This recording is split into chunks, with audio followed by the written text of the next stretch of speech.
lots of us, as you know, in Malvern, especially if we live on the side of the hills, we've got laurel in our gardens. I've got masses of laurel.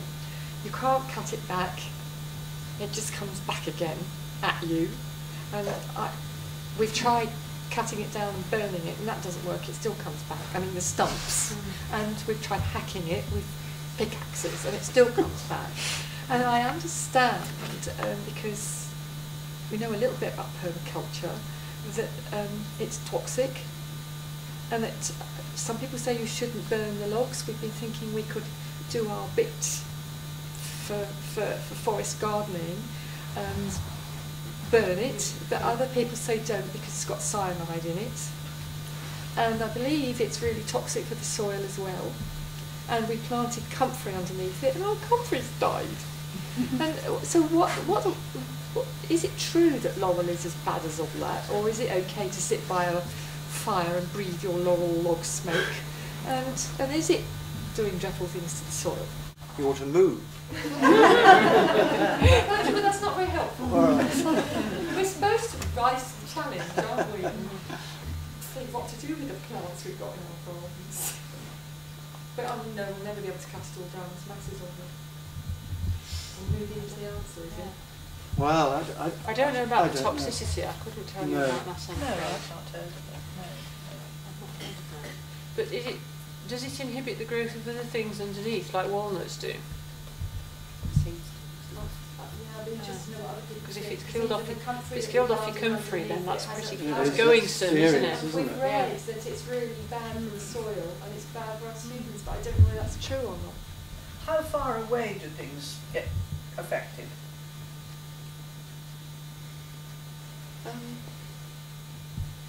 Perhaps the laurel plants are too close together. Perhaps the laurel plants are too close together to be able to tell. There's a lot of it. I've got laurel all the way up beside my thing, and everything grows inside.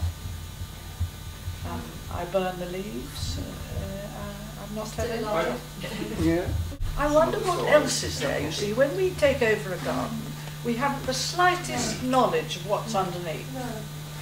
And I had one garden where nothing would grow over a piece of ground about the size of this table.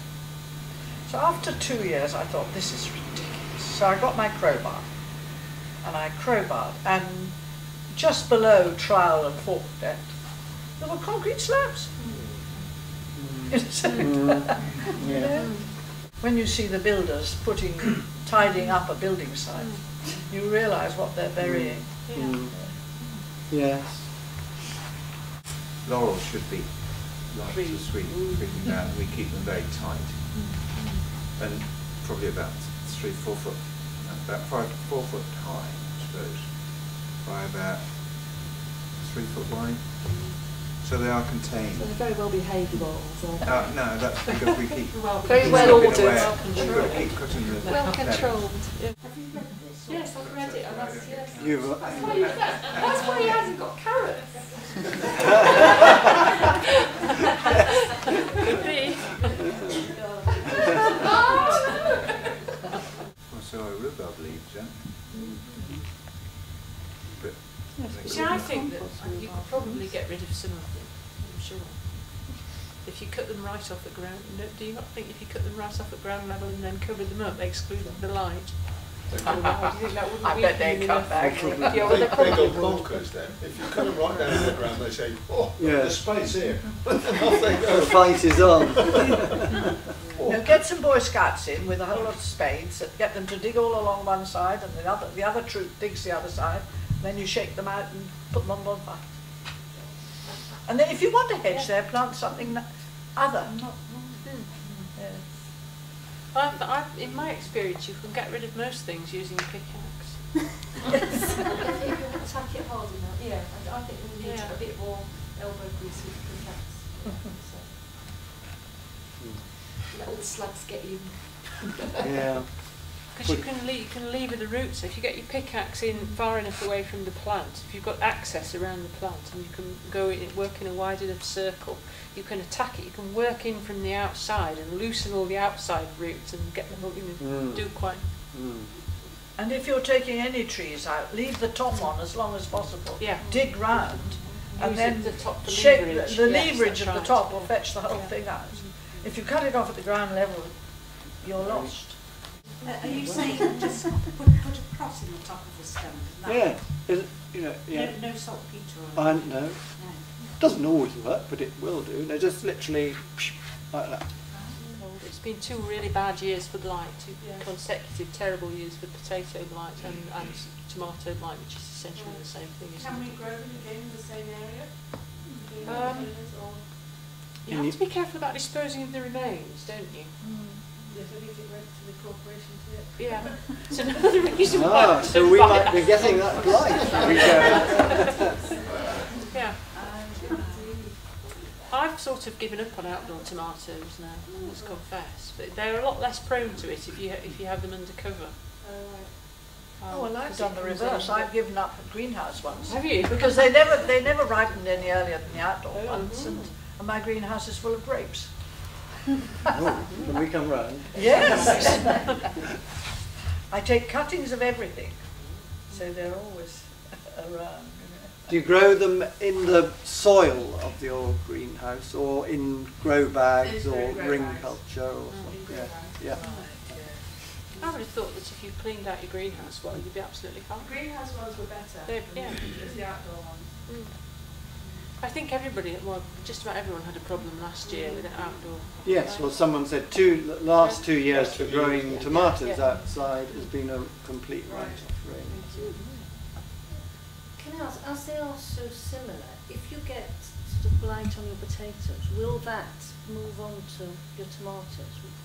You know, will it transfer from one to I the don't know other? whether it's exactly the same strain, but if you get one, then you're likely to get the other. And it's all part of that sort of They're all- warm, yeah. damp Mm. environment, isn't What you need is a friend in Cornwall who will ring up and let you know when it's on its way, because it always comes from the southwest. we have gardening friends down in Falmouth, and when I think that the time is approaching, I ring them up and say, "Have you got blight yet?"